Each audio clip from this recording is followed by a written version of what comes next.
Assalamualaikum warahmatullahi wabarakatuh. Bertemu lagi di pelajaran IPS bersama Pak Cahya. Sebelum memulai pelajaran pada siang hari ini, kita ada baiknya memulai dengan baca basmalah. Bismillahirrahmanirrahim. Oke, pada siang hari ini atau hari ini kita akan pelajari kelanjutan dari kolonialisme dan imperialisme Barat di Indonesia. Nah, pada pertemuan kali ini Bapak fokus ke materi yang tidak ada di buku paket. Nah, untuk catatan bahwa yang kita pelajari di kelas 8 akhir ini bab 4 hanya bagian A dan bagian B-nya saja. Untuk bagian C-nya perjuangan nasional nanti akan kita pelajari di kelas 9. Oke. Untuk itu Bapak akan menjelaskan ulang yang memang kita belum pernah membahasnya. Ini adalah yang pertama mengenai latar belakang kedatangan bangsa Barat dan apa sih pengaruhnya kedatangan mereka ke kehidupan sosial, ekonomi, politik, ataupun pendidikan di Indonesia. Oke, kita langsung saja. Sebelumnya kita pernah bahas ya, apa itu perbedaan kolonialisme dan imperialisme.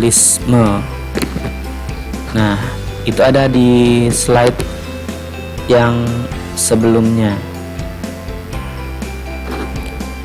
Nah, hari ini langsung kita bahas latar belakang kedatangan bangsa Barat atau bangsa Eropa.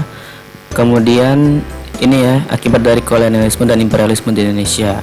Kalau tokoh-tokoh penjelajahnya nanti kamu bisa pelajari sendiri dari buku, dan nanti pertanyaan-pertanyaan Bapak tidak akan meleset atau tidak akan keluar dari buku tersebut. Nah, ini apa itu kolonialisme dan imperialisme? Kenapa ada dua istilah ini? Nah, ini ada perbedaan nih. Dari kata dasarnya koloni dan imperial. Koloni itu adalah jika suatu bangsa datang ke bangsa lain.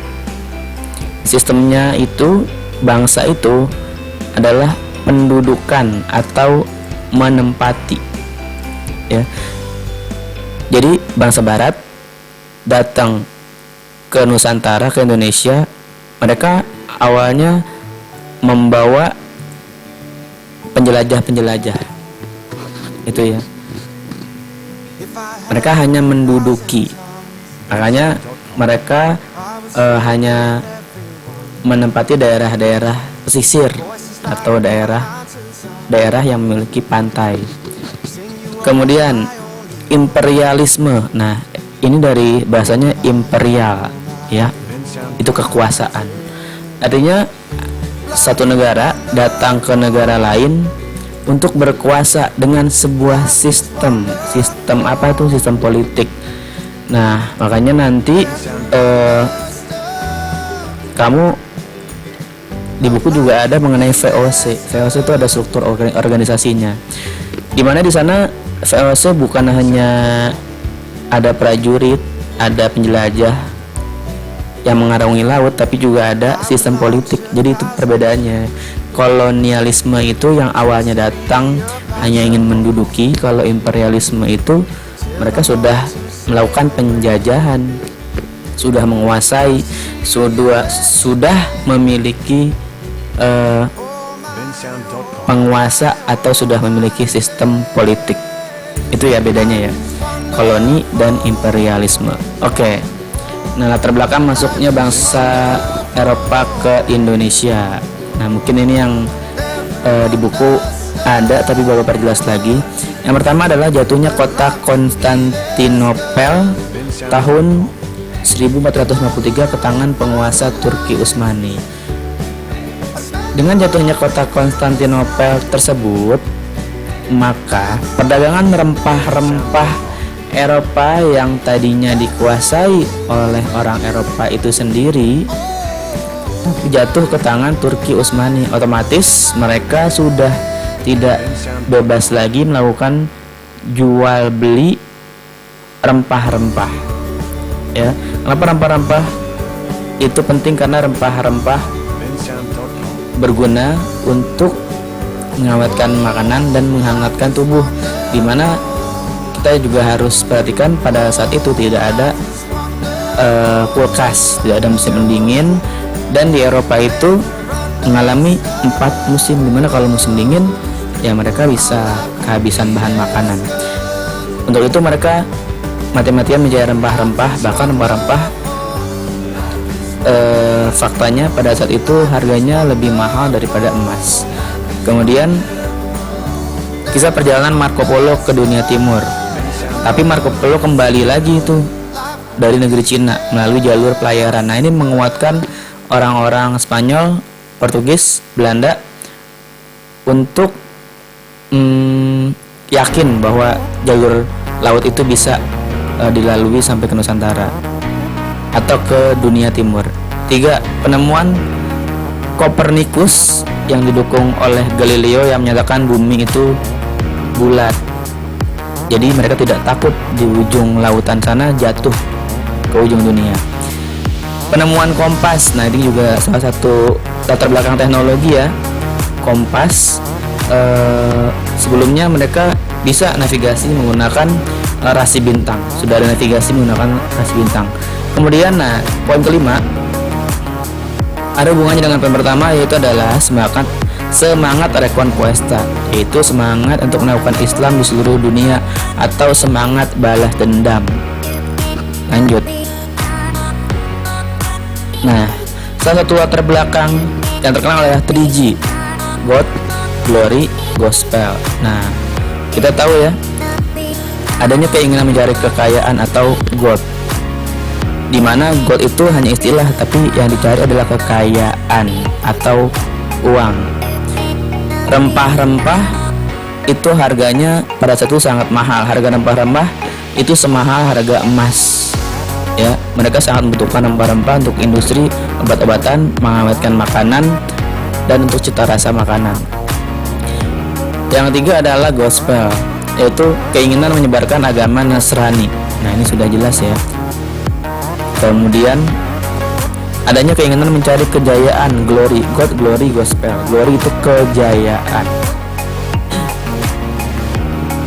Dengan adanya anggapan ini atau paham ini, negara-negara Eropa akhirnya berlomba-lomba untuk mencari tanah jajahan sebanyak-banyaknya. Itu terbukti yang sampai ke Indonesia bukan hanya satu negara, Spanyol, bukan 2 negara, Portugis, tapi ada beberapa negara yang sampai ke Indonesia, yaitu Spanyol, Portugis, Inggris, Belanda, itu yang dari Eropa.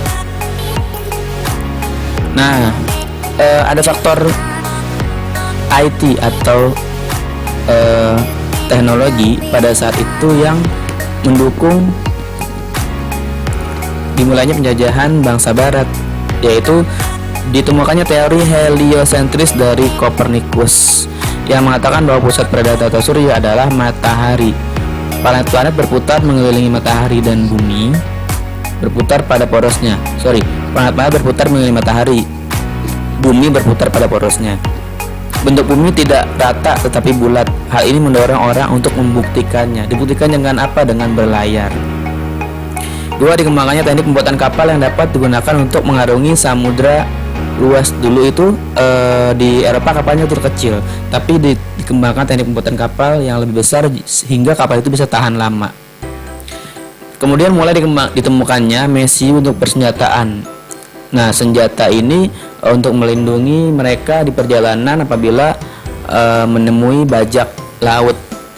Nah, harus diingat mereka itu sesama negara Eropa, kalau ketemu di laut mereka tidak perang, gitu ya. Tapi mereka saling mendukung atau mereka bagi-bagi wilayah kekuasaan. Musuh mereka di lautan adalah bajak laut. Kemudian, tadi sudah Bapak jelaskan adanya ditemukannya kompas untuk navigasi.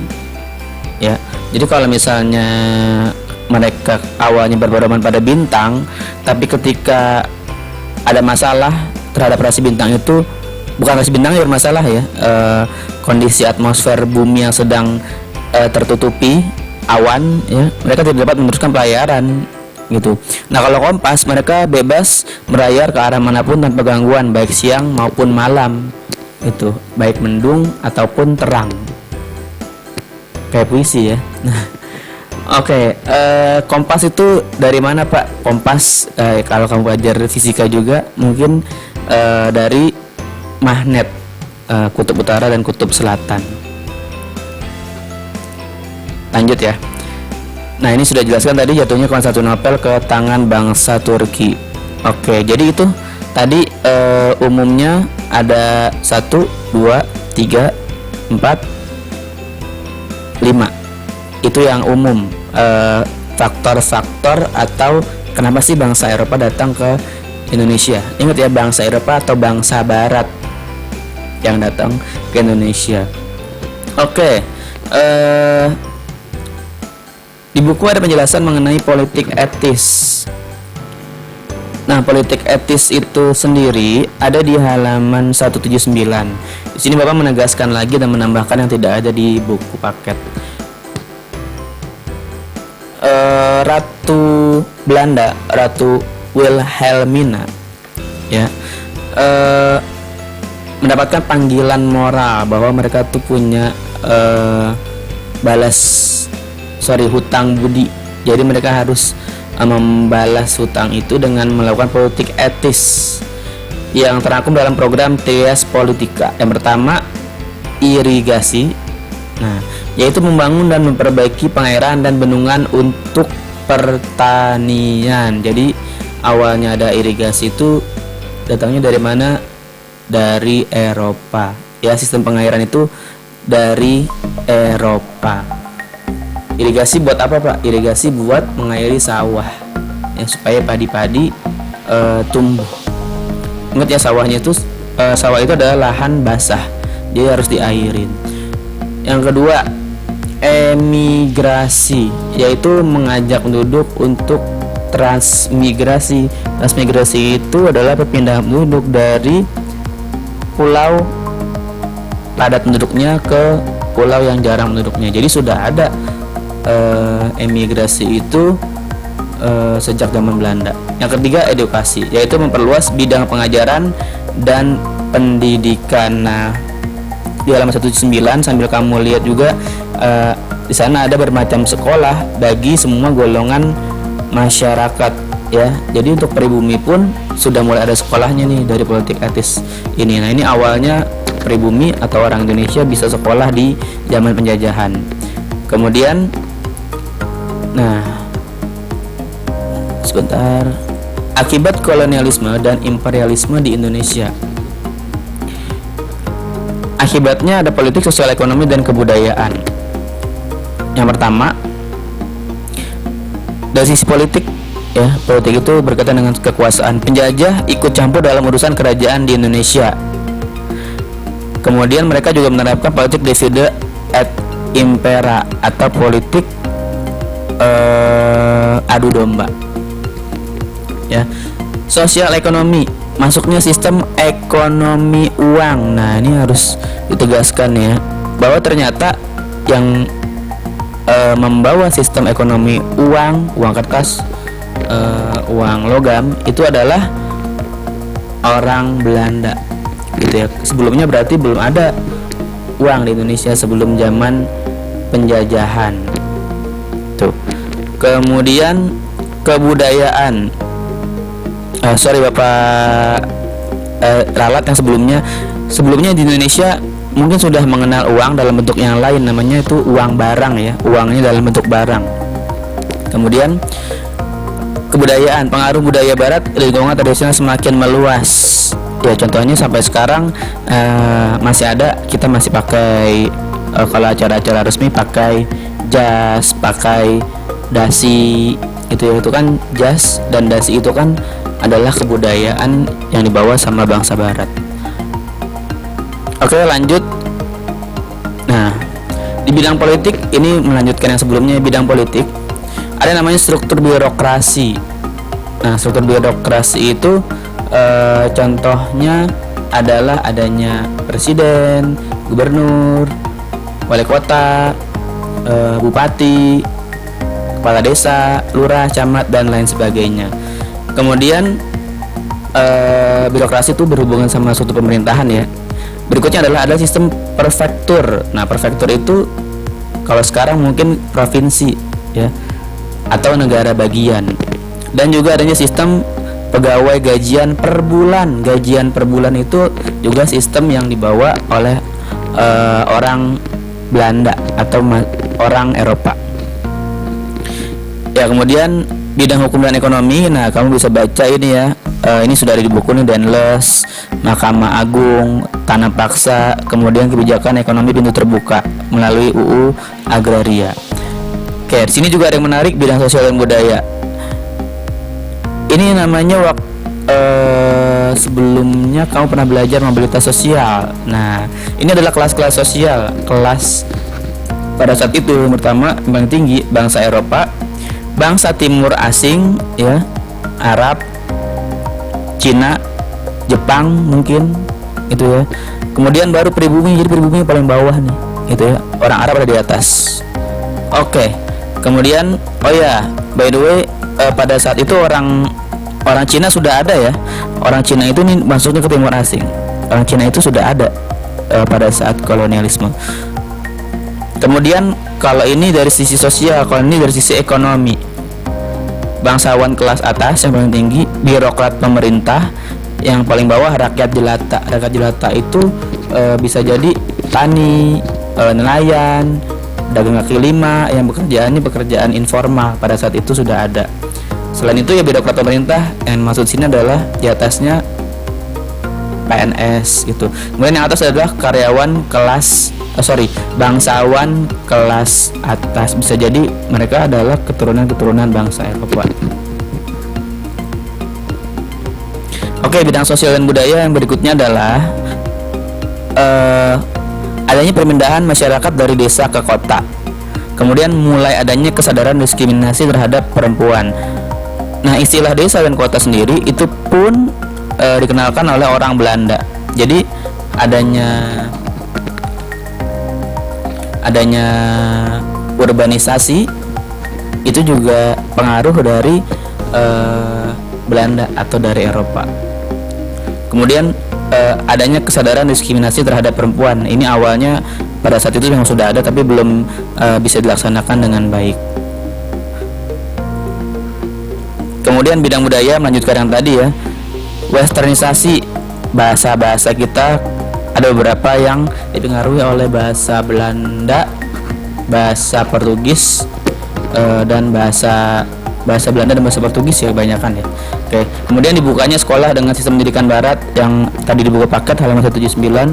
Kemudian pembatasan pemerintah terhadap Islam politik yang dikeluarkan oleh Snoeck-Urspronch. Nah, kenapa dibatasi Islam politik? Karena disinyalir oleh orang Belanda pergerakan itu bisa menimbulkan ancaman terhadap eksistensi bangsa barat di Nusantara. Oke, itu saja penjelasan dari Pak Cahya mengenai latar belakang kedatangan bangsa barat dan pengaruhnya bagi kehidupan sosial, politik, budaya, dan ekonomi. Kita sudahi dengan hamdalah. Alhamdulillahirabbil alamin. Terima kasih. Wassalamualaikum warahmatullahi wabarakatuh.